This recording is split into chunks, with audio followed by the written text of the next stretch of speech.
Sige, Sputnik Gang member, magbabago pa kaya? 11 taong hindi makaanak, may pag-asa pa ba? Alamin ang kanilang kwento ng buhay ngayong gabi. Dito lang sa The 700 Club Asia. Susunod na!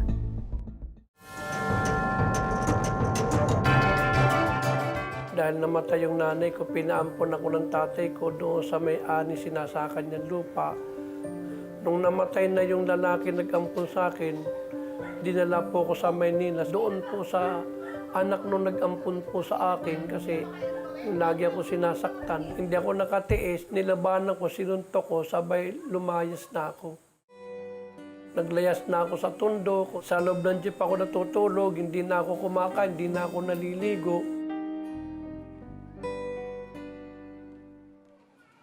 Ang pangyayaring ito ang nagtulak kay Joey upang pasukin ang mundo ng pagkikipagbarkada. Ako yung promotor ng inuman, ako yung nagpapainom. Anong panahon na yon, nanggugulpi po kami noon. Pagka may dumadaan, ginugulpi namin.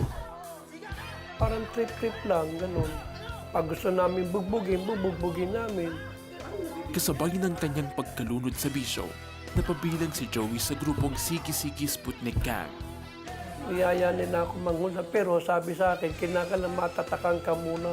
Ang sabi sa akin ng commander, mamayang gabi, manghuhold up tayo. Kinakabahan ako dahil hindi naman ako sanay sa ganung gawain. Ngayon, nung gabi, hindi ako nakasama doon sa hold upan na yun. Nabalitaan ko na lamang namatay pala sila, nasalvage sila ng mga pulis. Ako yung nahiwalay sa kanila. Gayunpaman, isang pangyayaring naman ang naglagay sa buhay ni Joey sa bingit ng kamatayan. Dinala po ako sa cemetery. Kinabahan ako, sabi ko, mamamatay na siguro ko itong araw na ito. Dinala ako sa kaduluduluhan ng Chinese cemetery, pinaggubad ako. Ang sabi ng mga pulis, tumakbo ka. Sa takot na mamatay at walang mahinga ng tulog, sa Diyos tumawag si Joey. Ang sabi ko sa sarili ko, kung totoo na mayroon Diyos, ay iligtas po ninyo po ako dahil napakabata ko pa para mamatay. Hinahanap ko yung tatay ko. Nagulat na lamang po ko, hindi ko pinaputok yung karbin at ang sabi ng mga pulis, magbihis ka uli. Kung saan ako dinampot ng mga pulis, doon po ako ibinalik. Noong panahon na yon, ang nasa isip ko, sabi ko, mukha na tsambahan niya tayong panalangin ko, tsamba lang siguro yun. Kim-kim ang galit sa totoong ama. Hinanap ito ni Joey upang makipaghiganti matapos siyang ipaampon. Mula Tondo ay napadpad siya ng Paranaque at nanirahan sa ilang kamag-anak. Dito ay nagpatuloy pa rin siya sa kanyang mga bisyo at kalayawan. Nagkaroon ng kinakasama si Joey sa Paranaque, ngunit ikinagimbal niya na mayroon pala itong ibang lalaki. Nahuli ko yung aking kalibin na babae, nagipaghalikan sa ibang lalaki. Talagang lalong nagdilim yung paningin ko talaga. Inabol ko, naguramentado na po ako.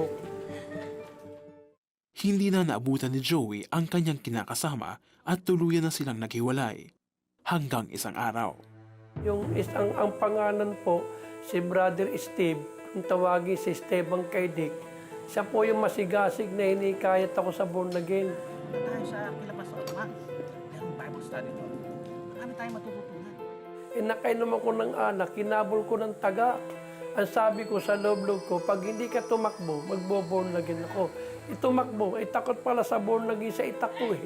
Hindi ako napasama. Hanggang isang araw, isang malinaw na boses ang kanyang narinig na nagpasimula sa pagbabago ng kanyang buhay. Ang sabi ng boses na nagsasalita sa akin, Joey, dumalo ka sa Bible study kung saan po nagtitipon ang charismatic fellowship. Doon po ako dinala. Pagpasok ko doon, sabi ko, yung grupo na inaayawan ko, doon ako dinala. Tinamaan ako ng sermon, yung sinabi niya, kaibigan, ngayong gabi, kung nandito ka sa pagtitipon na ito, kahit gaano ka kasama, ikaw ay mahal ng Diyos. Nung madinig ko po yun, na mahal ako ng Diyos, binuhusan po ko ng malamig na tubig. Dito na unang nakarinig ng salita ng Diyos si Joey. na nagpadama sa kanya ng pagmamahal ng Panginoon anuman ang kanyang naging pagkatao. Tinanggap ko ang Panginoon sa puso ko sa buhay ko. 1984 po yun, buwan ng Agosto. At doon po nagpasimula yung buhay ko na napakasama at napakagulo. Talaga pong nabago po ako ng lubusan ng Panginoon. Sa kanyang pagsuko ng buhay sa Panginoon, isinuko na rin ni Joey ang kanyang mga bisyo at mga maling gawain. Sinimulan niya ang bagong paglalakbay sa buhay kasama si Kristo. Pinatawad na rin niya ang kanyang totoong ama. Kalaunan ay nag-aral si Joey sa isang Bible school. Ito po yung pinakadakilang himala na naranasan ko. Yung tunay na pagbabagong buhay. Mula nang pinapasok ko si Kristo sa puso ko at sa buhay ko, nagkaroon ako ng tunay na kagalakan, kapayapaan, at sumaya po ang buhay ko. Sa ngayon ay aktibo, masaya at kontentong naglilingkod si Joey sa Panginoon. Ang dating siga at laman ng mga rambol, ngayon ay nagsisilbing gabay ng mas maraming tao bilang pastor sa isang Kristiyanong simbahan. Ibinabahagi ni Joey ang patutuon ng kanyang pagbabago at kadakilaan ng Diyos sa kanyang buhay. Kailangan natin ang Panginoong Hesus para maranasan natin ang tunay na kaligtasan, tunay na pagbabagong buhay at kalayaan sa lahat ng uri ng kasamaan ng mundo. Wow, grabe. Minsan mapapaisip ka talaga, no? Parang, yung kagaya ni Joey. Nagbago. Hindi lang nagbago, naging pastor pa. Na somebody involved in crimes before, in violence, member pa ng gang, di ba? Na parang, wow, mga ganitong buhay pala kayang baguhin pa ng Panginoon. And saan nanggaling yun? It started with yung watak-watak na pamilya, di ba? Iniwan siya namatay yung nanay, tapos ano ba nangyari sa tatay? Basta iniwan na lang siya. So, Right. feeling niya, orphan siya. Pero here's the good news. Ang lahat ng tumatanggap kay Kristo, we are adopted Right. into the family of God. So, lahat na tayo may instant family. Whatever our background, ano? So, ito ang good news para sa ating lahat na feeling orphan. Hindi tayo lumaki ng may tatay at Magulang. nanay.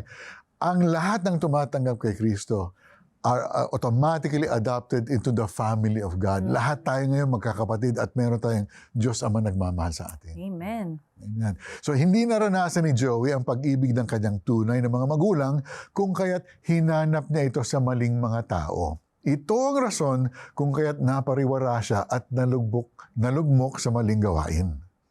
Hanggang sa narinig niya ang boses ng Panginoon at naging simula ito ng kanyang pagbabago. Dahil dito, pinili niyang iwanan ang mga maling gawain at natutunan niyang sumunod sa Diyos.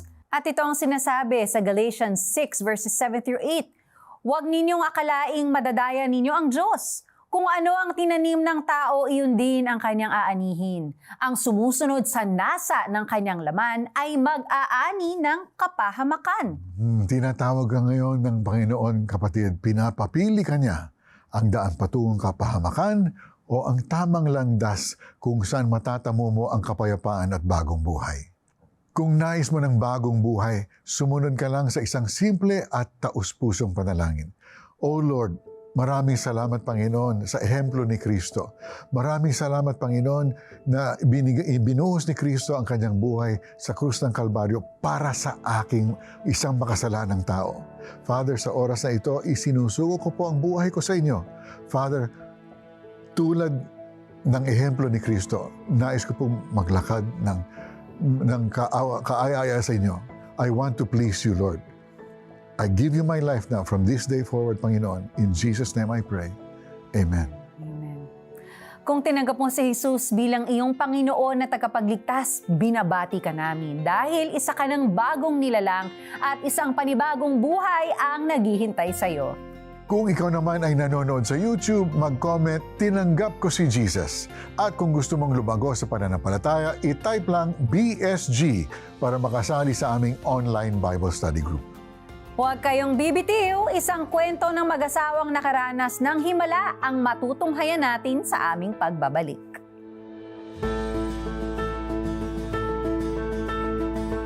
Panginoong Jesus, natanggap ko po kayo na aking Panginoon at tagapagligtas. Sumabay ka ba sa panalangin upang tanggapin si Jesus? Narito ang CBN Asia Prayer Center para sa iyo 24/7 upang tulungan kang magsimula ng panibagong buhay na punong-puno ng pag-asa, kapayapaan at tagumpay. Just text YES, your name and location o mag-chat sa The 700 Club Asia Facebook Messenger.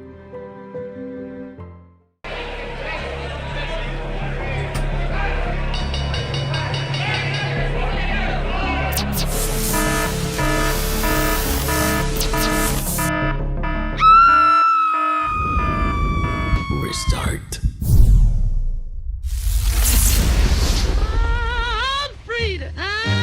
Restart para sa bagong simula. August 11 to 22, 12 midnight sa GMA.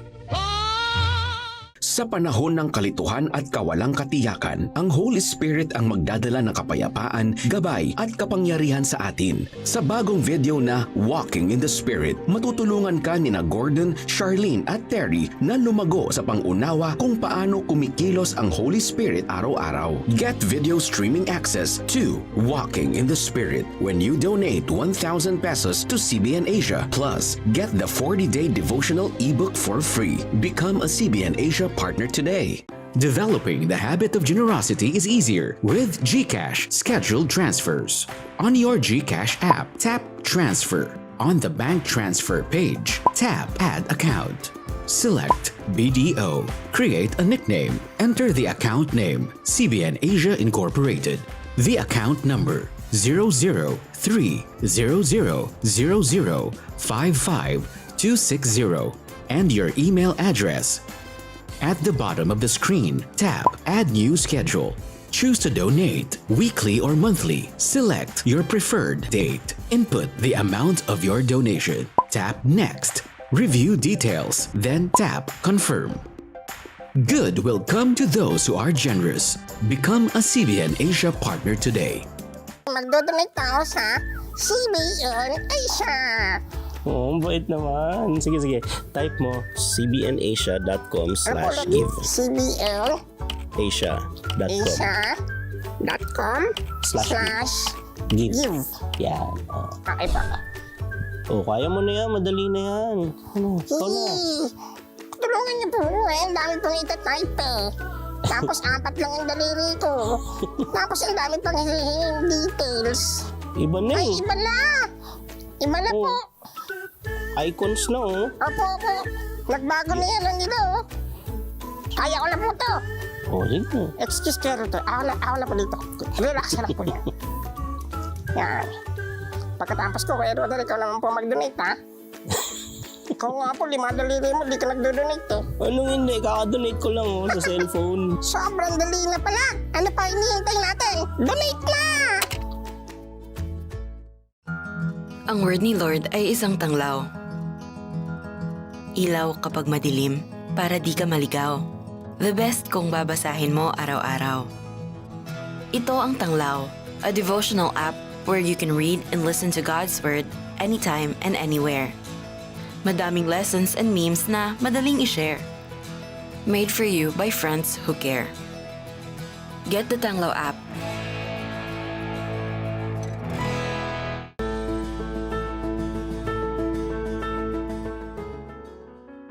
Kaya kami nag-asawa, syempre gusto namin magkaroon ng family, diba? Kung ikaw lalaki, di ba, i-expect mo dapat magkaanak na kayo. Expected namin na magkakaroon kami kagad ng baby. Ganun. Pero hindi siya nangyari nga eh. Kasi meron akong polycystic ovary or PCOS. Yun yung cause kaya hindi kami nagkaroon ng anak agad. And dahil doon, kailangan ko mag-fertility workup para ma-pregnant ka. That time, it's a struggle for me kasi nga, kailangan kong gawin yun palagi. Mahirap sa side namin lalaki, tayong mga lalaki. Sobrang rin siya sa akin, naging patient din siya. And we prayed together as a couple, di ba? Tinatanong mo si Lord, ba't ganun? Wala naman akong problema, wife ko. Nung I break your words, magkakaroon ako ng anak. Basta laging ganun sinasabi ko pag may negative ako naririnig. Ang dami nga dyan, wala sa plano yung pag magkaroon ng anak, nagkakaanak. Kami pa, parang almost ready na kami, Lord, sabi ko. Si Robert that time parang gusto niya mag-adapt. Kasi sinasabi nila, pag kinuha mo yun, baka magkaroon ka na ng anak. Yun na yung parang starting point na magka-baby na kayo. Sabi ko, okay lang yun. Pero nafe-feel ko na si God, bibigyan niya tayo ng anak, ng biological, na magko-conceive ako. Parang lagi ko yung sinasabi sa kanya. Thinking ko, enjoy na lang muna namin mag-asawa yung time na kaming dalawa lang. So yun, nag-bear naman siya with me. And hindi niya na inulit yung ganung question. So yung parang ini-strengthen muna talaga ni God yung relationship namin, yung marriage namin, diba? Yung bonding namin, yung communication, yung prayer. Hanggang, yun, para united kami sa prayer. And para ma-open yung understanding niya. Na si God talaga yung God of miracle, diba? Na yung faith niya rin kay God, na mag-trust siya kay God. So yun, siguro doon nakita ni God na siya na yung nagiging center ng relationship namin. Noong 2011, parang iba yung nararamdaman ko. Parang there's something na iniunti-unti ni God. Ni-reveal na sa akin ni Lord na ito na yung year na to na magkaka-baby. Talagang nag-cry out ako kay God. Kahit tulog na tulog si Robert, hindi niya nararamdaman, umiiyak ako ng sobrang hagulgol. Pero iba yung pakiramdam ko kasi delay siya almost 2 months, gano'n. Nung may nakikita ko nakakaiba sa kanya, lagi raw siya nahihilo. Habang nag-ano ko ng Bible that time, naano ko yung sa Psalms 113 verse 9. Sabi doon, He gives the barren woman a home, making her a happy or joyous mother of children. Kinukulit ko rin siya, pero kinasitas ka na kasi para malaman natin kung meron ba o wala. Kung meron, di mas maganda. Kung wala, di okay lang. Pag-pray uli natin.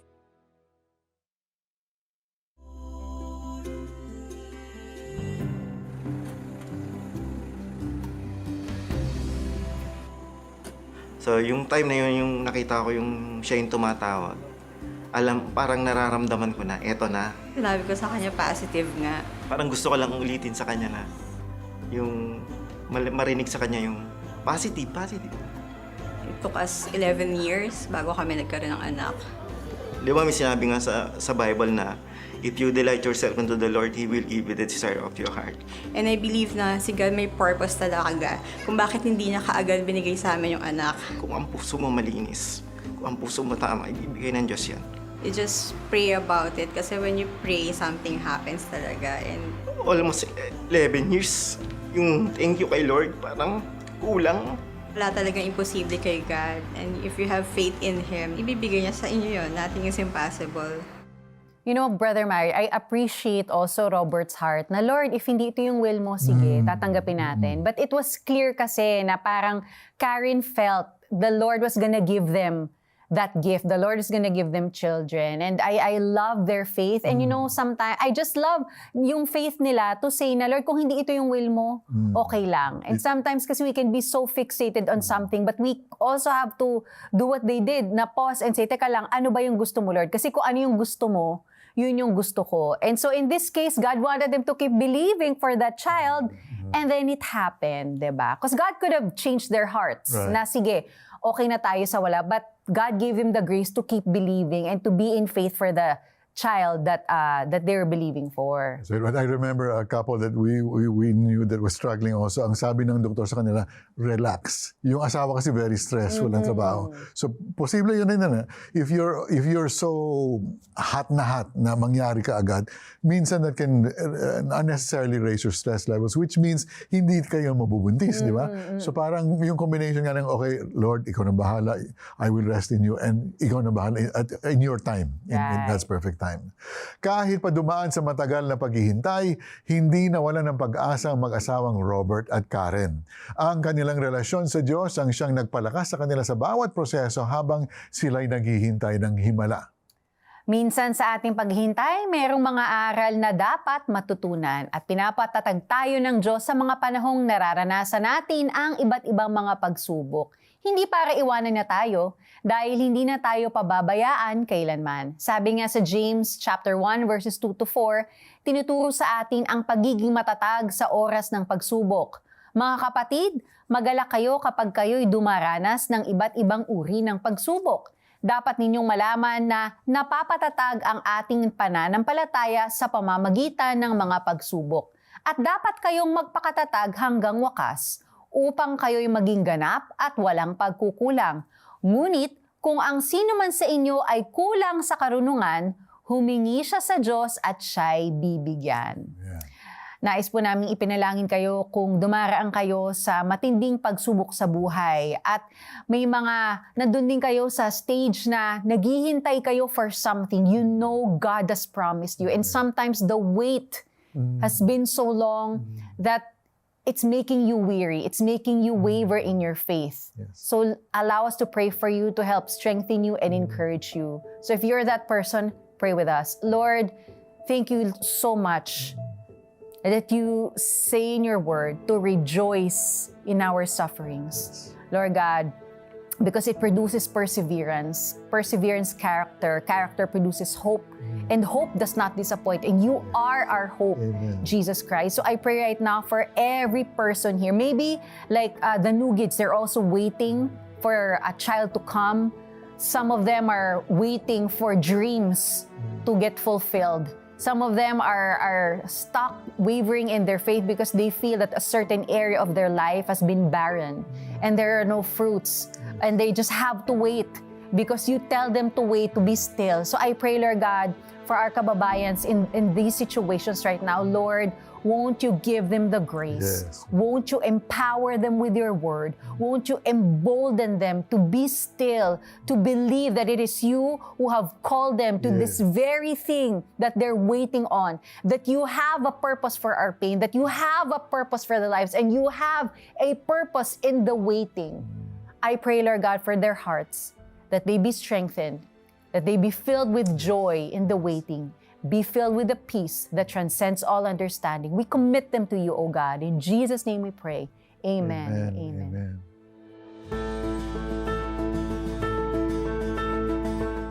Nagnalangin si Peter Kairos at ako'y sumunod. Naramdaman ko na tuloy-tuloy ang pag-recover ko. Doon ko naranasan yung kapangyarihan ng Diyos. Wala kaming pera pero naitayo namin yung farm na ito. Nag-restore sa akin, finances, trabaho. Lahat po yan galing sa Panginoon. Tulad ba nila ay sinagot din ng Panginoong Jesus ang iyong panalangin? We want to hear it from you. Please text answered prayer and share your story with us. Send it to 0917-126-1442.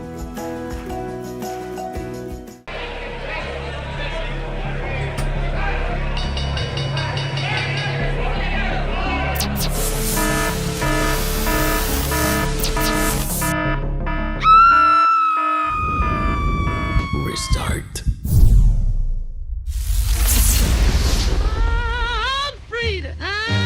Restart para sa bagong simula. August 11 to 22, 12 midnight sa GMA. Magdodonate ako sa CBN Asia. Oo, bait naman. Sige. Type mo cbnasia.com/give. CBN Asia.com/give. Yan. Oh. Okay pa. Kaya mo na yan. Madali na yan. Ikaw na. Tulungan niyo po ang dami pong itatype eh. Tapos 4 lang yung daliri ko. Tapos ang dami pang hihinging details. Iba na Ay, iba na!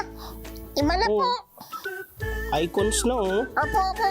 Nagbago na yan nandito oh. Kaya ko na po to. Sige. Excuse kero to. Ako na po dito. Relax na lang po yan. Yan. Pagkatapos ko, Kuya Rodel, ikaw naman po mag-donate ha. Ikaw nga po, 5 daliri mo, di ka nagdo-donate eh. Anong hindi? Kaka-donate ko lang sa cellphone. Sobrang dali na pala. Ano pa hinihintay natin? Donate na!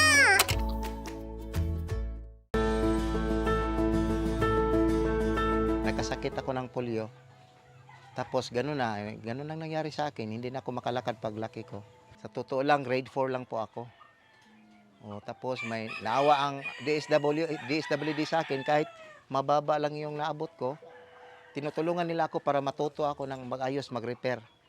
Nagsisikap ako para mapakain ko sa aking pamilya. Ito ang tirahan ng mag-asawang Glicerio at Rosalinda na parehong PWD o Persons with Disability. Tanging pagkukumpuni ng mga sirang gadgets at appliances ang kanilang kabuhayan. Hindi naging hadlang ang kanilang kapansanan at kahirapan upang lumaban sa buhay. Nara ko sa balay, nag-atiman sa akong baby. Then, mag-atiman sa akong bana. Sa trabahoon sa balay, maglaba, magluto, maglimpyo. Mahirap pero okay lang kasi masaya naman. Buo ang aming pamilya. Hindi sapat ang kinikita ni Glicerio upang mapalitan ang sirang wheelchair nilang mag-asawa. Itong upuan ko po, na medyo na natastas na po to eh. Dito inayos ko na lang po to para may magagamit ako. Nagsisikap po talaga ako kasi po pag hindi ako nagsisikap, mapapakain ko sa kanila, dalawa yung binubuhay ko, anak ko at saka asawa ko. Upang makapagtrabaho ng maayos, ito ang tanging hiling ni Glicerio. Kailangan ko talaga ng bago, kaya humihingi ako ng bago. Kasi sira na to. Pag nasisira to, kung magagamit ko, wala na. Nang malaman niya ang pagdating ng Operation Blessing sa kanilang lugar, hindi nagdalawang isip si Glicerio na pumila at magbakasakali na mabigyan silang mag-asawa ng tulong. Sa tulong ng Cebu Pac Cargo, nadala natin ang mga wheelchairs na ipamamahagi sa mga nangangailangan sa Barangay Malobo, Cebu. Naging katuwang ng Operation Blessing ang local government sa pamamahagi ng libreng wheelchair. Kabilang ang mag-asawang Glicerio at Rosalinda na nabigyan ng bagong wheelchair. This is a very big help, especially sa mga indigent natin na mga patients. Marami tayong mga Cebuanos that really need these wheelchairs. Ang laking tulong po talaga. Una po sa lahat, I would like to thank Operation Blessing. I'd like also to thank 700 Club Asia sa ginawa ninyong tulong. You are a true blessing para sa mga indigents po natin ng mga Cebuanos. Naranasan din ng mag-asawa ang pag-asa na nanggagaling sa salita ng Diyos na siyang magiging sandigan nila sa buhay. Di maipaliwanag ang kagalakang hatid nito sa buhay ni Glicerio at Rosalinda. Siyempre po, masayang-masaya po. Hindi matularan ang kasayahan ko po na nagkaroon ako ng bago ng wheelchair. Sobrang happy. Happy jud kayo kay na may bagong wheelchair. Thank you, Operation Blessing! Sige, ikaw muna. No, I was gonna say, sometimes we really take mobility for granted. Oo. But for people like Glicerio and Rosalinda, it's such a big deal for them kasi gusto naman nilang mapabuti yung buhay nila. Yes, of course. Gusto nilang magtrabaho, maghanap buhay, but talagang limited yung kaya nilang gawin kasi hindi sila makalakad. So praise God talaga for these wheelchairs that empowers them to do something for their family, to make a living for themselves and for their family, di ba? At hindi biro yung 3,000, 3,500 for each wheelchair. Yung meron mas mura pero mas maganda na rin ito, no? And so when we give to the 700 Club Asia, kasi tayo hindi lang tayo host, we're also members. Nagbibigay din po tayo. So when we give, we sometimes forget na yung maliit na binibigay natin, pinagsasama-sama natin lahat ng donations natin eh. Kaya tayo nakakagawa ng mga program ng katulad nito na marami tayong nabibigyan ng wheelchair. Again, we want to thank not just you, our faithful partners, but for other ministry partners like yung cargo company na nakakatulong sa atin. Thank you, everyone, for supporting the ministry. Because of this, more and more people are reached. It is through your partnership that we can continue to do all of these. If you want to support CBN Asia's humanitarian work through Operation Blessing, just scan the QR code on your screen. It will direct you to the many ways you can send your support, including GCash and bank transfers. Thank you very much for your support. At bago magtapos ang ating programa, allow me to remind you that there is hope for a new life when we obey and follow Jesus. Proverbs 3 verse 5 says, "Trust in the Lord with all your heart and lean not on your own understanding. In all your ways submit to Him and He will make your paths straight." In Cebuano naman. Amen. Amen. Trust only in Jesus, who is faithful all the time. Thank you all for watching. Join us again next week for another inspiring and hope-filled episode. God bless you more and more.